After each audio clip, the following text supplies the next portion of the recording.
ሰላም ጤና ይስጥልን የዘወትር የምናለሽ መቲ ፕሮግራማችን ተከታታዮች ዛሬ ጥቅምት 12 2018 ዓ.ም የምናለሽ መቲ ዋና ዋና መረጃዎችን እናቀርብባቸው መርሃ ግብር አሁን ተጀምሯል።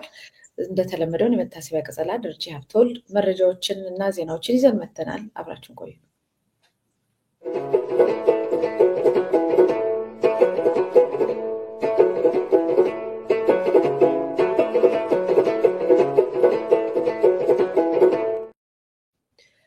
ጤና ይስጥልን ደረጃ እንኳን ደህና መጣ። እንኳን ደህና ቆየሽ መቲ። መልካም ዜናዎችን ሰርታል አዘጋጅታል። በፊት የሀዘን ዜና ይቀድማልና ሰሞኑን በየቲክቶክ በየሶሻል ሚዲያው ላይ ሲዘዋወር ያየሁት የአንድ ወጣት ልጅ ብዙ ናቸው በየጊዜው ዜናዎችን የምንሰማው፣ ግን ይሄኛው ልጅ ከሌላው በተለየ ሲዘዋወር አይቼዋለሁ። መሳይ ይባላል። የሳሪስ አዲስ ሰፈር ልጅ ነው። ወጣት ነው። ብዙ እንቅስቃሴዎች ሰፈር ውስጥ ከጓደኞቹ ጋር በኳስም በቡድንም በቤተክርስቲያን በብዙ ነገር የሚታወቅ ልጅ ነው። አሁን ወደ ሊቢያ በየጊዜው እየሄዱ ካሉ ወጣቶች ውስጥ አንዱ ነው። ማረፉ ተሰምቶ የአካባቢው ማህበረሰብ ጓደኞች በጣም ከባድ ሀዘን ውስጥ ናቸው ያሉት። ቴክኒሻናችን ፎቶውን ሊያስገባልን ይችላል። እንግዲህ የምታውቁት ወዳጅ ዘመዶቹ ጓደኞቹ ሁሉ በጣም እንዳዘናችሁ እናውቃለን። እኛም እንደ ዜጋ እንደ ኢትዮጵያዊ ደግሞ ትልቅ ሀዘን ነው። እዚህ ጋር ይቆም። ይሄ ነው እንግዲህ ልጁ መሳይ ይባላል። የሳሪስ አዲስ ሰፈር ልጅ ነው። ነፍሱን ይማርልን። በየጊዜው ከአዲስ አበባ ከተማ መቼም የአዲስ አበባ ልጅ የሆነ ያለውን ነገር የሚታወቅ ነው። በጣም በገፍ የአዲስ አበባ ልጅ በተለያዩ አካባቢ ሀገሪቷን ለቆ ይወጣል። ምን አይነት ከባድ ቢሆንበት ነው ኑሮ? ወደ ሊቢያ መሄድ ምርጫ ነው ወይስ አማራጭ ማጣት ነው የሚለውንም በዛው እንድታስቡት ነው። ምርጫ መቼም ሊሆን አይችልም። ምክንያቱም ሞት አለው። ሞት ብቻ አይደለም፣ ስሌቨሪ ሁሉ አለው፣ ባርነት አለው። ብዙዎቹ በዜናዎቹ በየጊዜው አምጥተን ሰዎች ምስክር የሆኑ ሰዎች በባርነት እየተገዙ ያሉበት ቦታ እንደሆነ እናውቃለን። አብዛኛው ደግሞ የአዲስ አበባ ወጣት ይሄዳልና የአዲስ አበባ ልጅ መቼም ተወካይም የለውም አዳኝም የለውም፣ ባይተዋር የሆነበት ጊዜ ነው። ወጣቱ ግን በዚህ ሁኔታ እየሄደ እየተማገደ መሆኑን ህይወቱም እያለፈ እንደሆነ ለማሳወቅ ያህል ነው ዜናው። በተረፈ የመሳይን ነፍስ ይማርልን።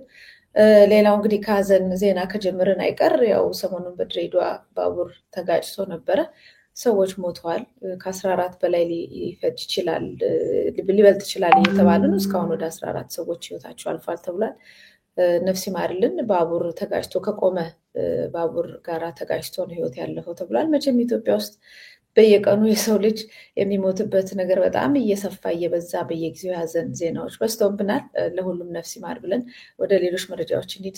ደረጀ አመሰግናለሁ መቲ። እንደው የዚህ ሊቢያ ውስጥ ታወሪ ከትናንት ወዲያ በጣም ገርሞኝ ምርጫ ነው አማራጭ ማጣት ስትይ እኮ ነው ሚስቱ የሞተችበት ወጣት ልጅ እሱ ሰላም ገብቶ ነው በሊቢያ በረሃ ሰላም ገባ። ግን የገባው ከማን ጋር ሪስኮሱ እንዴት ታውቂያለሽ? ለጥፎ ፎቶውን አይቼ በጣም በቃ እምባዬ ነው የመጣው። የ14 እና 13 ዓመት ልጆቹ በበረሃ ግን ተሳካለት። ግን እንደው ባይሳካለት ብለሽ አስቢ። ማን አባት ነው እስኪ እነዚህ ህፃን ልጆች ይዞ በረሃ ለበረሃ የሚንከራተት? የ5 ዓመትም ሄደው ባለፈው ዜና ሰርተናል ከነልጆቹ። ነው ይገርማል። መቼም ኢትዮጵያ ውስጥ አማራጭ ጠፋና ሰው በእንደዚህ አይነት ህፃን ልጆች እንደዛ ይዞ በዛ ሄዶ ነገሩ እግዚአብሔር አሳካለትና ይሄ ምርጫ አማራጭ በመጥፋቱ ነው። እዚህም ሞት ነው የሚጠብቀው፣ እዛም ሞት ነው የሚጠብቀው እና እጅግ በጣም ያሳዝናል። ወደ ሌሎች መረጃዎች ስንገባ መቲ እስኪ ዛሬ የሲኖዶስ ጉባኤ ተከፍቷልና ዓመታዊ የቅዱስ ሲኖዶስ ጉባኤ በጸሎት መከፈቱን አቡነ ማትያስ ፓትርያርኩ አብስረዋልና እንደው እስኪ ባጭሩ ሁሉ ረጅሙን አናነበውም እሳቸው ያሏትን ሃይላይቷን እንደ መግቢያ ድረስ እናርጋት። ወቅታዊም ስለሆነና ጠንከር ያለ ንግግር ነው ያስተላለፉት። በእውነት አፕሪሼት ነው ያደረኳቸው። ባላቸው አቅም እየተናገሩ ነው። ምን አሉ? ቤተክርስቲያናችን በተጠቀሱት ብዙ ችግሮችን ዘርዝረው ነው ተከባ ባለችበት ሁኔታ የሀገራችን ሰላም መቀዛቀዝ ደግሞ ሌላው ተጨማሪ ጉድለትን እያስከተለብን ነው። አማንያን የመንፈስና የስጋ ቦና ሰላም ከማጣታቸውም በላይ አካላቸው ለሞትና ለጉዳት ሀብታቸው ለዝርፊያና ለውድመት እየተዳረገ ነው። ይህም ሁሉ ሆኖ ፍትህን እያገኙ አይደለም። አብያተ ክርስቲያናትን በምዕመናን ፍልሰት እየተዘጉ እየተቃጠሉም ነው። ተመልከች። አዲስ አበባ ብቻ እንኳን ከግቢ ገብርኤል ከፒያሳ ጊዮርጊስ አካባቢ ስንቱ እንደተጋዘ እንደፈለሰ እናውቃለን። ከዚህም ሌላ የሌለን ነገር እንዳለ አስመስሎ ከያቅጣጫው የሚወረወረው የባዕዳን ስም ማጥፋት ዘመቻ የቤተክርስቲያኗን እምነት ከመንቀፍና ከማብጠልጠል በላይ አልፎ የቅዱሳንን ስዕል በአደባባይ እስከ ማቃጠል እስከ መቅደድ ተደርሷል። በቤተክርስቲያናችን ሁሉ ላይ በዓላማ የተነሱ አካላት የላኳቸው በዓላማ በሚመስል በስመ ተሐድሶ የሚደረገው እንቅስቃሴ የኛው መለያ ሆነውን ንዋየ ቅድሳትና ለሰጠቀኖ መዝሙርና ስርዓት አምልኮ በመጠቀም ቤተክርስቲያናችንን በአደባባይ እየተዳፈረ ይገኛል። ይህ አላስፈላጊ ተግባር ከሁሉ ደግሞ የሚገርመው የሀገሪቱን ዜጎች በእኩልነት የሚያስተዳድረውን ህገ መንግስት በቀጥታ የሚጻረር ድርጊት ነው። ሆኖም በህግ የሚጠይቅና የሚያስቆም አካል አልተገኘም። ህግ የለም ሀገሪቱ ላይ። እኛም ዝምታን የመረጥን መስለናል። ነገር ግን መፍትሄው ዝምታ ሳይሆን በህግ አግባብ ነገሩን ለመፍታት መንቀሳቀስ እንደሆነ ሁሉም ሊገነዘበው ይገባል ይላሉ ብፁዓን አበው ሊቃነ ጳጳሳት፣ የቅዱስ ሲኖዶስ አባላት። በዘመናችን እየተከሰተ ያለውን ችግር ስንዘረዝረው ውለን ብናደር መናገሩ በራሱ መፍትሄ ሊያመጣልን አይችልም። ጉባኤው ከዚህ በላይ መናገር እንደሚችልም እንገነዘባለን። ነገር ግን ለዚህ ሁሉ ችግር ዘላቂ መፍትሄ ሊያመጣ የሚችል መደላደል ይህ ጉባኤ በዚህ ስብሰባ ሊተድም ይገባል ብዬ ከአደራ ጋር ማሳሰብ እንወዳለን። በሌላ በኩል በሀገራችን ያለው ያለመረጋጋት በህዝባችን አጠቃላይ ስነ ልቦና በሀገሪቱ አንድነትና እድገት የሚያስከትለውን ጫና በቀላሉ የሚታይ አይደለም። የህዝቡ ስነ ልቦና ከተጎዳው የነገ እድል ይሆናል ተብሎ አይታሰብም። ነገ በ6 ዓመት ይሄን ደርሳለን ዛሬ እየተጎዳ ባለንትን ነገር የለም በማለት አጠቃላይ ያላቸውን ተናግረዋልና እነዚህ ሃይላይቶች ናቸው ከተናገሩት። በጸጥታ ሁኔታ በተለይ በቤተክርስቲያን ደሞ ላይ የተነሳው ነገር በእቅድ በሚመስላሉ። ምክንያቱም በአደባባይ ይሄ ሁሉ ነውር ሲደረግ ይሄ ነገር ሁሉ በሚደረግበት ሰዓት ላይ በፍጹም የሚያስቆም አካል የለም። ያ ብቻ አይደለም፣ ሆነ ቃል ተናገሩ ተብለው ያለምንም በደላቸው እየማቀቁ በሚገኙበት እንደነ ታዲዮስ ታንቱ ያሉ ሰዎች ምናምን ባሉበት ሁኔታ ላይ አንዳንዶች የአማራውና ሌላውን የሚሳደቡ ሰዎች ወደ ኢትዮጵያ እየገቡ ነው። ስሙ አጠቃላይ ያለ ሁኔታ በቤተክርስቲያን ላይ በአንድ ብሔር ላይ በምን ላይ ሌሎች ጋር ያነጣጠረም እያልኩ አይደለም። በተለየ መልኩ የከፋ ነገር አለና የቤተክርስቲያን ፍልሰት በኮሪደር ልማት የአብያተ ክርስቲያናት የምእመናን ፍልሰት እየተዘጉ እየተቃጠሉ የሚገኙበት ነውና እኛም ዝም አልን መሰል መንቀሳቀስ አለብን የሚል ጥሪ ነው አቡነ ማትያስ ጠንከር ያለ መልእክት ያስተላለፉት። ወደ ሌሎች ከመሄዳችን በፊት ምትዩ ካለ በዚህ ላይ የታወቀ ነው። ቤተክርስቲያን ላይ ያለው ነገር ከቃላት በላይ ነው። እኔ ከዚህ በፊት ቃል በቃል ተናግሬ ነበር። ምንድነው ያልኩት? ሰዎች ከዛ አካባቢ ሲፈልሱ ቀስ በቀስ ቤተክርስቲያኗ ትዘጋለች። ይሄ ደግሞ የሚፈልግ ነገር ነው ብያለሁ። ምክንያቱም ከዛ በኋላ ሰው የለም፣ አገልግሎት የለም፣ ተገልጋይ የለም። ስለዚህ ሰው ስለሌለ ምን ታደርጋለች ቤተክርስቲያኗ የሚል ነገር ይነሳል ብዬ ነበር። አሁንም ወደዛ እየሄድን ያለ ነው። ከዛ በኋላ ጊዮርጊስም በለው የግቢ ገብርኤልም በለው ብቻ ሰው በማጣት ብቻቸውን የቆሙ ቤተክርስቲያናት ነገ በዚህ ምንድነው ጥቅማቸው ከዚህ በኋላ የሚል ጥያቄ እንደማይነሳባቸው ምንም ጥርጥር የለኝም። ከዛ ውጭ ግን እኔ በቀደም የተቀዳሚ ሙፍቲ ስርዓተ ቀብር ላይ የፓትርያርኩን ለቅሶ ከብዙ አንግል ነው ያየሁት። አንደኛ በዚህ በሀገራዊ ጉዳይ ላይ በንጽህና አብረው የሚያላቅሷቸው አብረው የሚወያዩቸው ለኢትዮጵያ እኩል ዜጋውን በማየት አንድ ወዳጅ ማጣታቸውና ብቻዬን ቀሩ አይነት ይመስላል ሁላ ማለት ነው። ትላልቅ ቦታ ላይ ያሉ ሰዎች የእምነት አባቶች ስለሆኑ በእምነትም በፖለቲካም በብዙ ነገር በሚመጡ ግጭቶች የሚተባበሩ የሚደጋገፉ አንድ ሀሳብ ያላቸው የህዝብ ጉዳይ ያሳሰባቸው ስለነበሩ ብቻዬን ትቶኝ በቃ ተቀዳሚ ሙፍቲ እንግዲህ አብረን የምናወራቸው አብረን የምንላቸው ጉዳዮችን ሁሉ እንግዲህ ከዚህ በኋላ እኔ ደግሞ ምንድነው የቀረኝ አይነት ይመስላል። ሁለተኛ የብዙ መከፋት ውጤትም ነው እዛ ውስጥ የታየው የቤተክርስቲያኗ መከራ፣ ስደቷ፣ መቃጠሉ፣ ቤተክርስቲያን መዘጋቱ የመሳሰሉት ብዙ ነገሮች ሆድ ያስባሳቸው አባት መሆናቸውንና በዛ ጉዳይ ላይ እነዚህ ነገሮች ሁሉ ከእንደነዚህ አይነት ከትላልቅ አባቶች ጋር የሚያወራቸው ነገሮች መከደናቸውን የሚያሳይና የሚያስፈራ ጉዳይ ላይ ነው ተስፋ የመቁረጥና የሀዘን ስሜት ነው ያየሁትና የበቀደሙ ፊት በለቅሶና በመሰበር የታየው የፓትርያርኩ እንትን ከዛ አንጻር ነው ብዬ ነው የማየው። ሌላው ቤተክርስቲያን ነገር እንግዲህ ወደፊት የምናየው ነው። አሁንም ቢሆን ምዕመኑ ሊሰራበት ይገባል። ወደ ሌላ መረጃዎች እንሂድ። አመሰግናለሁ። በደንብ ነው ደፍረው የተናገሩት። በእቅድ ይመስላል። እውነታቸውን እኮ ነው። እስከ ማቃጠል፣ በአደባባይ እስከ ማዋረድ፣ እስከ መሳደብ ተደርሶ ህግ ከሌለ በእቅድ እየተሰራ ነው ብለው አገዛዙ በፖለቲካው መልክ ሌላ ነገር ሲያወራ ስለ ሀገር ተስፋ ስለምን ሲያታልሉ፣ አባቶች ደግሞ እውነቱን እየተናገሩ ነው። የኢትዮጵያ ጉዳይ አሳስቦናል፣ የቤተክርስቲያን ጉዳይ አሳስቦናል፣ የህዝባችንና የትውልድ ጉዳይ አሳስቦናል የሚሉ አባቶች አሁንም አሉ። እና አብይ እንደሚሉት አይደለም። ህዝቡ መቼም ያው ሙስሊም፣ ክርስቲያን፣ ኦርቶዶክስ፣ ካቶሊክ፣ ፕሮቴስታንት ነው። ከዚህ ውጭ የለምና የእሱ አባቶች የህዝቡ እረኞች የኢትዮጵያ ጉዳይ ተስፋ አስቆራጭ ነው እያሉ እውነታውን እየተናገሩ ነው። ይህን ካልን ዘንዳ ወደ ሌሎች መረጃዎች ስናልፍ መቲ በአማራ ክልል ያለው ነገር ቀጥሏል። አሁንም ውጥረቱ ከመቼውም ጊዜ በላይ ቀጥሏል።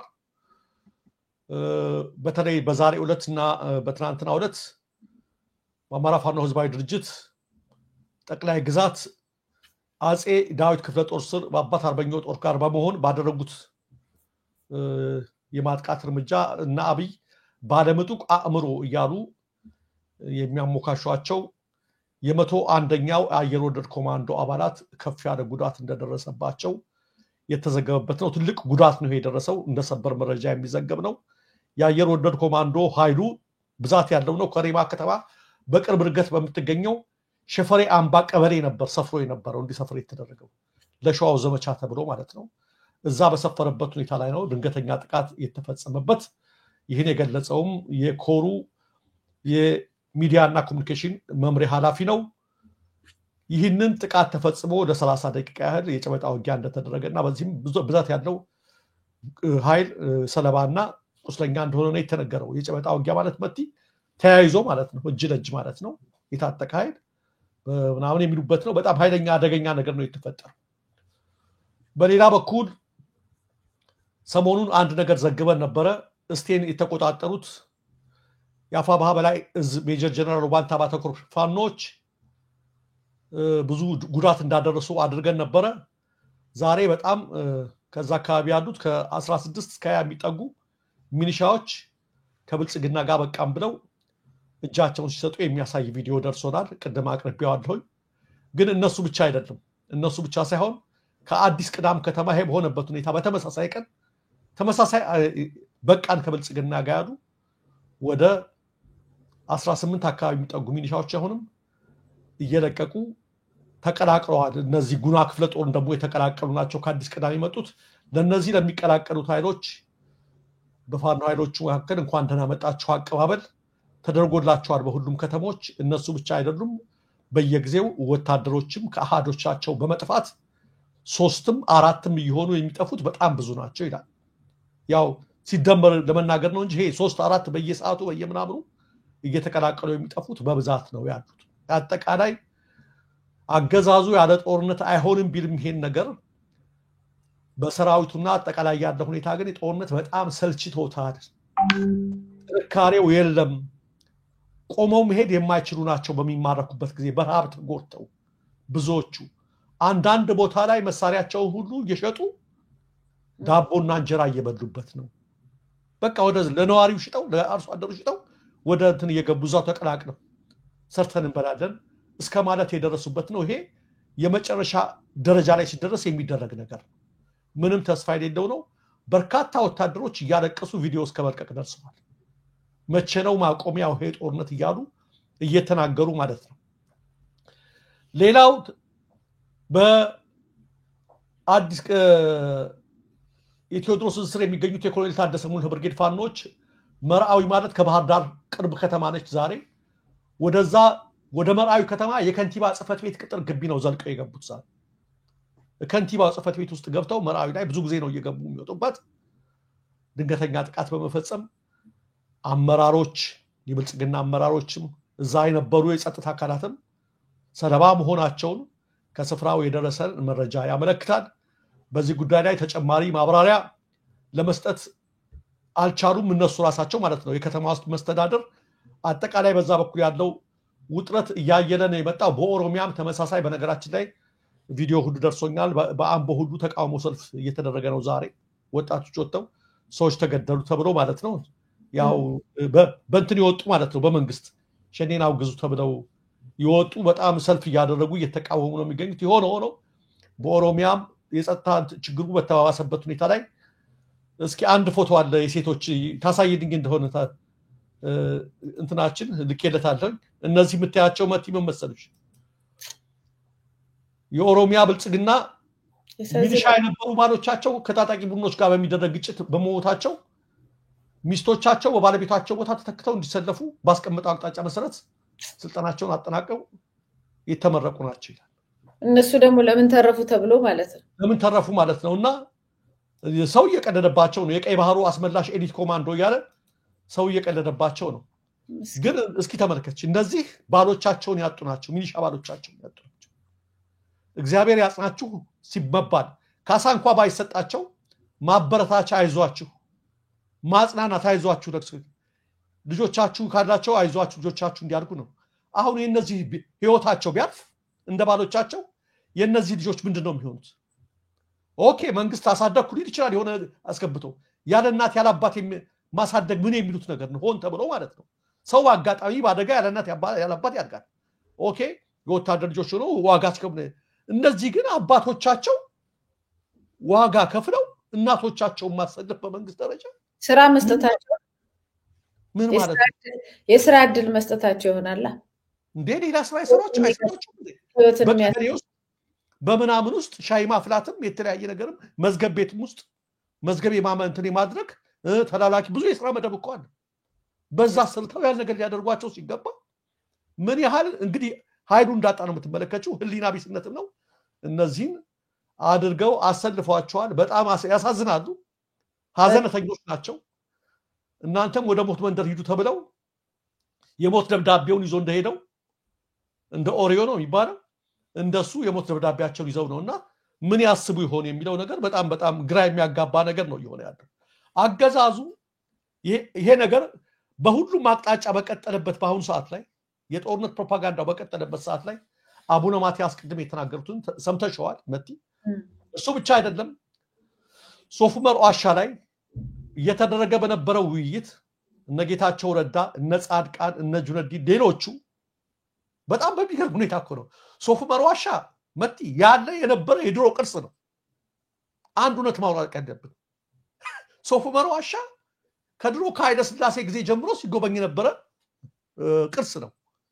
በአግባቡ ተይዟል አልተያዘም የሚል አከራካሪ ነገር ሊፈጠር ይችላል። አብይ እኮ ሲናገር እንደሰማችሁ አገኘ ነው እኮ ነው ያለው። እኔ ፈጠርኩትም አለማለቱ እሱ ነው። እንደዛ እኮ ነው። እንደዛ አንቺ እንዳልሽው ማለት ነው። አገኘኛ አለው አለ። ሁለት ምን አደረገው ካልሽ ሶፍ ዑመር ዋሻ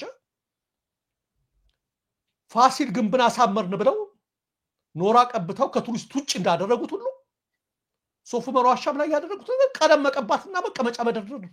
ማዕከል ላይና ይሄ የሚወደው ላይት ዲም ላይት አለ ቦግልም የሚለው እዛ ላይ ያደረጉበት ቀለም ቀብተው የልደት ይሄ መናፈሻ ያደረጉት ማለት ነው። ይሄ ሌላ ፓርክ እንደሚሰራው ማለት ነው።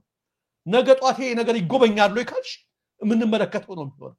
ዝም ብለሽ ተመልከቺውና ይሄ በሆነበት ሁኔታ ምስክርነት ይሰጡት አይተሻል። እና አባዱላ በህይወቴ ሳላይ እንትን አለ ማለት ያለ ለምን አያዩም ነበር እስከዛሬ? ማን ከለከለ? ያልተፈጠረ ነገር እንዳለ አስመስለው ከዚህ ሲያደርጉት እግዚአብሔር ይስጠው። ቃል በቃል መቼም ቢሆንም አንዳንዴ ማን ነው የድሮ ዕቃ አይሰበርም ያለው? አንዳንዴ የድሮ ይሻላል። ኩማ ደመቅሳ እዛው የወጣውን ቃል በቃል አንብባት። ቪዲዮ ተለቋል፣ ግን ቃል በቃል እሱ ያላትን ነው። እዛ ቦታ ላይ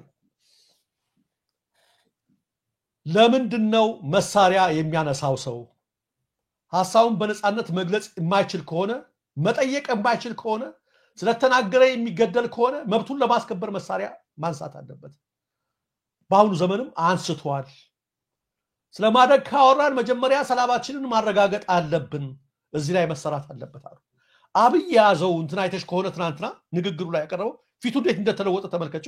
እሱ ነው የሚያየው ሲናገር የአብይ እንትን ምንድነው ፊሎሶፊ እንደ አብዮታዊ ዲሞክራሲ አይነት ድሮም ሽፍታ ነበር ትናንት እንዳለው አሁንም ሽፍታ አለና ከመቶ ዓመቱ ጋር አነጻጽሮ በአንድ እጃችን ጠመንጃ ይዘን እያለማን እንቀጥላለን እና ጦርነት እያካሄድን መልማት እንችላለን የሚል ፊሎሶፊ ነው አይተሽ ከሆነ ሁሉም ተቀበሉት ይሄንን ኩማ ግን ንቅጩ ነገር በፍጹም ሰላም ሳይረጋገጥ መልማት እንዴ ምን አይነት ፍልስፍና ነው መጥቶ ሰላም ሳይረጋገጥ ያለሽን ሀብት ለጦርነት ይያዋልሽ መርፍ በተኮሽ ቁጥር ጤና ኬላ እየተኮሽ ያወደብሽ ያገኘሽውን ገንዘብ ምናምን አለችኝ ምትያትን ገቢ የጦር መሳሪያ መግዣ ያደረግሽ የሰራዊት ቀለብ ያደረግሽ ለሆስፒታል ያደረግሽ ለህክምና ለሰራዊቱን ለማከም ያለ ምናምን ለስንት ነገር ያደረግሽ ባለበት ሁኔታ ነሽ በጦርነት ሂደት ውስጥ ሰላም እድገት ብልጽግና ማምጣት ይቻላል የሚል አይሽ ለምን ኮንትራ እንዳይሉት እኮ ነው ለምን ጦርነት ማቆም አልቻልክም አይ ድሮም ሽፍታ ነበር እሱማ ድሮም ሽፍታ አለ አሁን ራስን በመሸንገል ማለት ነው አይሆንም ራስን መሸወድ አይቻልም በመለስ ዜናዊ ጊዜ የቱ ነው አዲስ አበባ ጠገብ ጦርነት ነበር ዙሪያውን ሸኖ የተለያየ አካባቢ ውጊያ ነበር ከአንዱ ቦታ ወደ አንዱ ቦታ መሄድ ችግር ነበር አልነበረም ያለ በጦርነት ባለበት ሀገር ላይ የሚገኝ ሰላም የለም ጦርነት ባለበት ሀገር ላይ ኢንቨስት የሚያደርግ ባለሀብት የለም ጦርነት ባለበት የሚመጣ ቱሪስት የለም እንዴ ሶፉ መረራ ሰርቶ ማን እንዲጎበኘው ነው እንደው አሰራው እንኳን ቢል ማለት ነው ጦርነቱን ያስቀጠልና አለ ይሄኛውን በዚህ ያለማን ይላልና አለና ኩማ ደመቅሳ ግን እንጃ ምን እንደሚያደርገው ነገ ከነገ ወዲያ ወይ ሌላ ነገር እንደሚያደርገው ትክክለኛ ፖይንት ሌላም ነገር ቢናገር እቅጩን ደፍሮ ፊት ለፊቱ ላይ እቅጩን ነግሮታል ሰው ጠመንጃ አንስቷል ጠመንጃ ያነሳው ነፃነት ስላጣ ነው መብቱ ስላልተረጋገጠ ነው እስካላከበርን ድረስ መብቱን ደግሞ ማንሳቱን ይቀጥላል ያ በሆነበት ሁኔታ ግን ማደግና እድገትን ማስቀጠል አይቻልም ብሎታልና የምትመለከቱ ግን የሚኒሻ ቤተሰቦችን ሳይቀር ለውጊያ የሚነሳበት ጊዜ ላይ ነው ለማለት ነው እኔ በጣም ነው የሚያሳዝነኝ በነገር ላይ በተለይ እናቶች ያው የእናት ነገር ታቋለ ኢትዮጵያ ያው ዳህና ስትሆን ሁሉንም ነገር ሆና ልጅ አሳድጋ ደግሞ በማረፊያቸው ሰዓት እዚህ ጋር የሰላም ሰራዊት ይላቸዋል እዚህ ጋር አካባቢ ጠባቂ እዚህ ጋር ሚሊሻ ይላቸዋል ምናምንና ደግሞ ምስኪኖች ስለሆነ አማራጭም ስለሌላቸው ታዛዥ ናቸውና በጣም ነው የሚያሳዝኑኝ ለምን እንደሚያረጉ ሁሉ በምን ያህል ይረዱታል ምንስ አማራጭ አላቸው ብለህ ስትጠይቅ ምን አማራጭ አለው በቃ ወጣችሁ ትንሽ ሳንቲም ሰጣችኋለን ሄዳችሁ በራሳችሁ ህዝብ ላይ ዝመቱ ተብሎ ስትላክ እንዴት አይነት መሳቀቅ እንዴት አይነት ችግር ሊያመጣ እንደሚችል ግልጽ ነውና ይሄ መንግስት ራሱ ከሰውነት ሙሉ በሙሉ ራሱን አውርዶ አውሬው ውስጥ ከከተተ በኋላ ማንነቱን እንደገና ሌላው ማህበረሰብ ሰው የሆነውን ማህበረሰብ ወደዛ ውስጥ ከትቼ ደም ካላቀባው ሌላውንም ህዝብ ከህዝብ ጋር ካላጣለው ነው አሁን እንግዲህ ያው እንደዚህ የሚያደርጉ ሰዎች ጥርሱን ይነክሳል ሰው ቁጭት አለበት ሀዘን አለበት በደል አለበት እነሱ እርምጃ መውሰድ አለባቸው አብረው ነው የኖሩትና እርስ በርስ የማጋጨት ነገር ነው በጣም የሚያሳዝን ነው አንተ እንዳልከው በኦሮሚያ ውስጥ በጣም ከባድ ችግር ነው ያለው አሁን ሰሞኑን የወጣ ዜና ለምሳሌ በኦሮሚያ ክልል ምዕራብ ሸዋ ዞን ታጣቂዎች ህፃናትን ጨምሮ በርካታ ንጹሃንን ገደሉ የሚል ዜና ትክፋ ላይ ወጥቷል እዚህ ላይ ለመጨመር ንጹሃን ግድያ ተደጋግሞ በተሰማበት በምዕራብ ሸዋ ዞን ኖኖ ወረዳ እንግዲህ ታቋለች ኖኖ ወረዳ እኛ እንኳን አፋችን ላይ በጣም ነው የምትመጣው ለምን ሁሉ ጊዜ ግድያ ዜና ነው የሚቀርብበት ቆሞ አያውቅም በኖኖ ወረዳ ሃሉዲን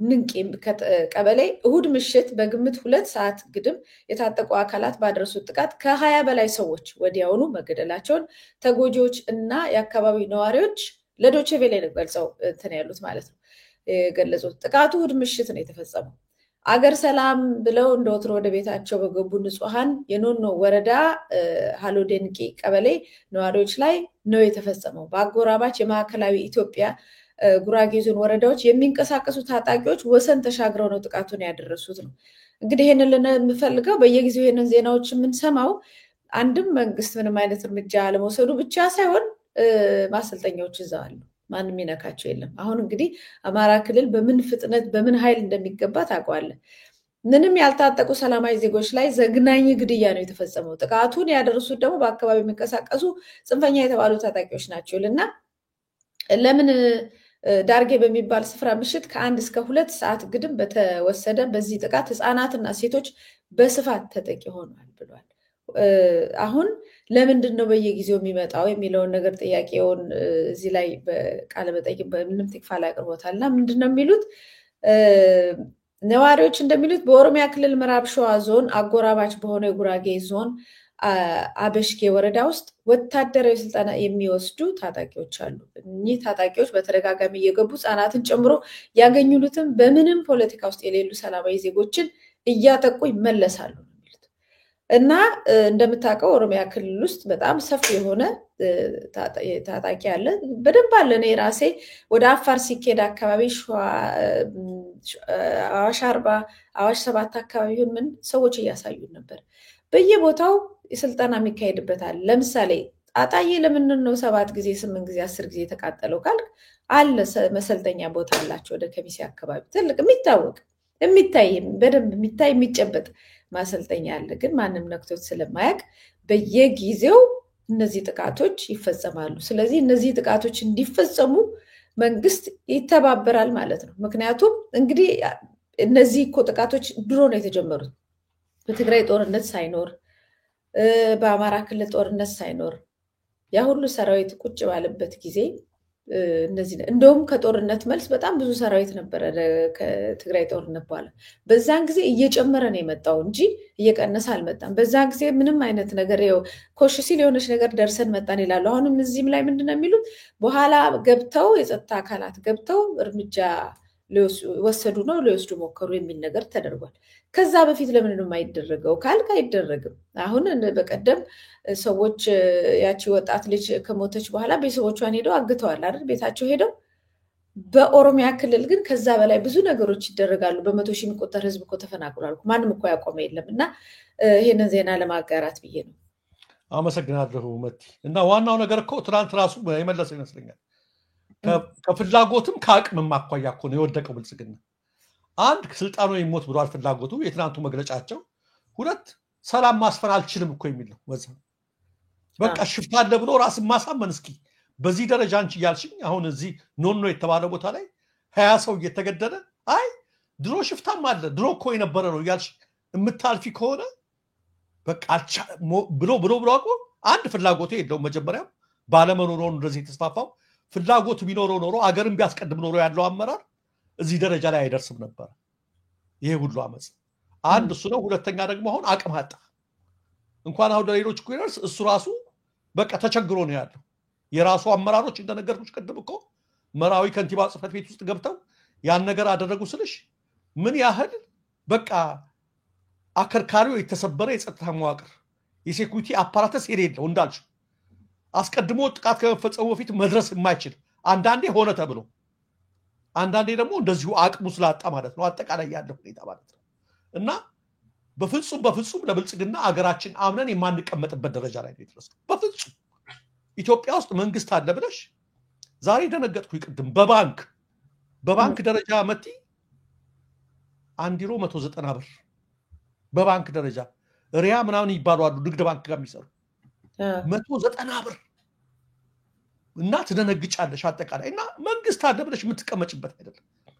ፓትሪያርኩ እንዳሉት አሳሳቢ ደረጃ ላይ ደርሰናል። በጸጥታውም በሃይማኖቱም በሁሉም ነገር በኢኮኖሚው አጠቃላይ ያለ ሁኔታ ግራ የሚያጋባ ነው። አርቲፊሻል ዝናቡም የለም፣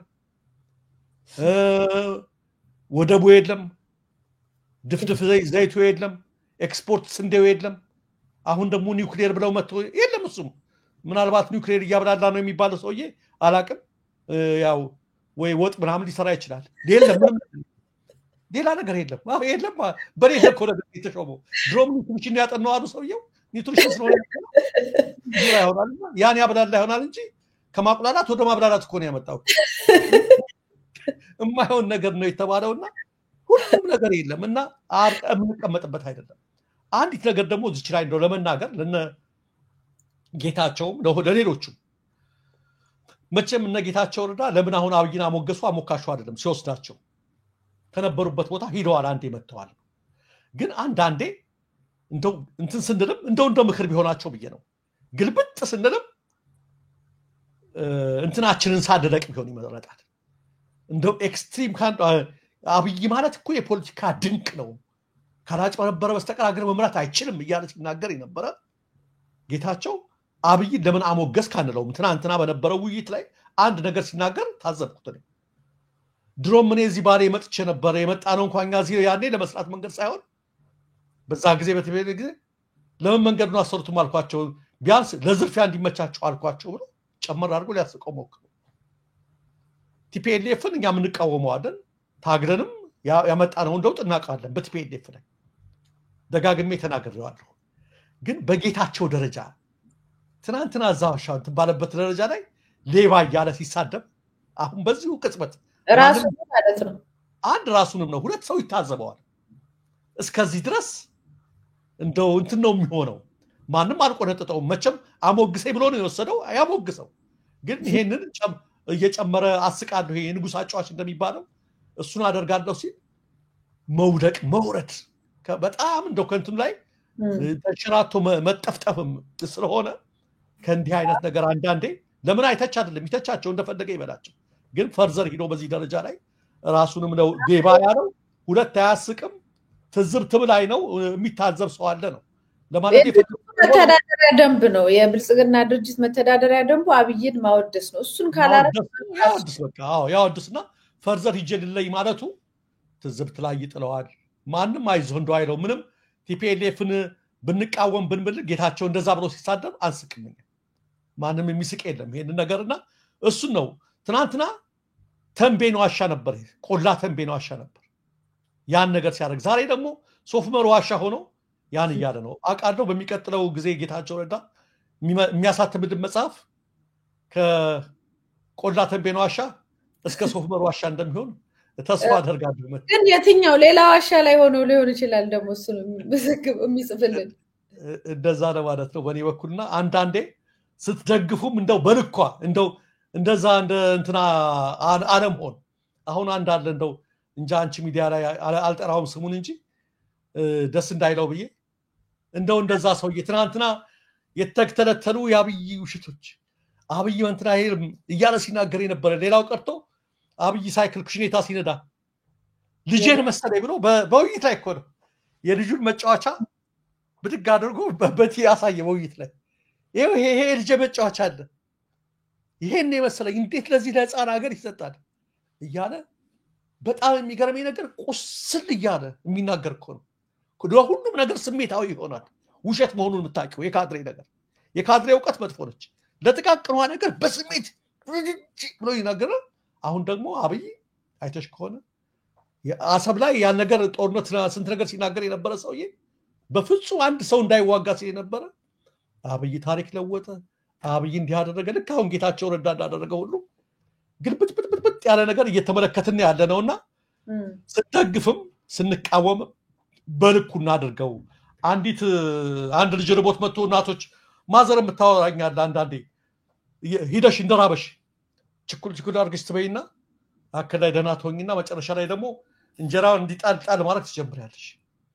እና ሴትዮዋ ይላሉ በጣም ርቧት እንትን በተው ልጃቸው መጣትና ይሄ ባቄላ ተነክሮ ይቀቀል የለ እሱን ሰጣት። መጀመሪያ ላይ እንደመጣች በቃ ርቧት ስለነበረ በጣም በቃ እንትን ትለዋለች። ቀጠለችና መካከል ላይ ግን ቀስ እያለች መብላት ጀመረች። ልክ መጨረሻ ላይ ስጠግብ ደግሞ ይሄ ልጣጩን ማረክ ሲጀምር ምናልባት እናቷ እንደ መጀመሪያው ማቱኝ እንደ መጨረሻው ማቱኝ በልኩ እንደ መሐከል ሁኝ አሉ ይባላልና በልኩ አድርጉት ባካችሁ በልኩ አድርጉት። መልካም ደረጃ ዜናዎችን ጨርሰህ ከሆነ ያው ሰሞኑን አብይ አህመድ ያው ብልጽግና ፓርቲ ለምርጫ እየተዘጋጀው ነው ብሎ ተፎካካሪ ተቃዋሚም እንደዚሁም ያሉ ሌሎችንም ፓርቲዎች ሰብስቦ ግንቦት 24 ቀን ምርጫ ያደርጋለው የሚል ነገር አሳውቋል። እዛ ላይ ተቃውሞም አሉ ያልተቃወሙም አሉ። እንግዲህ ምርጫና ኢትዮጵያ ምንና ምን ናቸው በዚህ ዘመን የሚለውን ሌላ ጊዜ እንነጋገርበታለን። ማህበረሰቡ ግን እንዲያውቀው የሚፈለገው ያው ምርጫ ያደርጋሉ ብሏል። እንግዲህ ተመችቶ ምንም ችግር የለም አይነት ነው ሪፖርት የቀረበው። ምንም ችግር የለም። ወደ 124 አካባቢ ቦታዎች 111ዱን ሴኩር አድርጌያለሁ በእኔ ስር ነው ያለው። እና በየትኛውም ክልል በአማራም ክልል በየትኛውም ቦታ ላይ አብዛኛውን እኔ እዛ ላይ ምርጫውን ማድረግ እችላለሁ የሚል ነገር እንቅስቃሴ ተጀምሯል። ስለዚህ ያው ህዝቡ እንዲያውቀው ያህል ነው፣ መረጃውን ለመስጠት ያህል ነው። ሌሎች መረጃዎች ነበሩ፣ ጊዜው አጥሮናል። ስለዚህ በዚሁ እንፈጽም። ደረጀ አመሰግናለሁ። ለተመልካቾቻችንም ግልጽ ማድረግ ያለብን ነው፣ ይሄ ጥርብጥን ያደረገ ይሄ የየዕለቱ መረጃ የሚቀርብበት የምናለሽ መቲ ፕሮግራም ነው። ለምንድን ነው ይችን ሰዓት የምንጠቀመው? ህዝቡ ቢዚ እንደሆነም እናውቃለን። ወሳኝ መረጃዎችን መስማት እንደሚፈልግ ስለሚታወቅ ለዚህ ነው ሰዓታችንን እየጠበቅን ያለ ነው የሚለውንም እንጂ ሌሎች መረጃዎች ሳይኖሩ ቀርቶ አይደሉም። አመሰግናለሁ ደረጀ። አድማጭ ተመልካቾቻችን እንግዲህ የዛሬው የዋና ዋና መረጃዎችን ያቀረብንበት ፕሮግራም በዚሁ ተፈጽሟል። እኔ መታሰቢያ ገዘላና ደረጀ አብቶል በጋራ መረጃዎችን አቅርበናል። ዳግም እስከምንገናኝ ሰላም።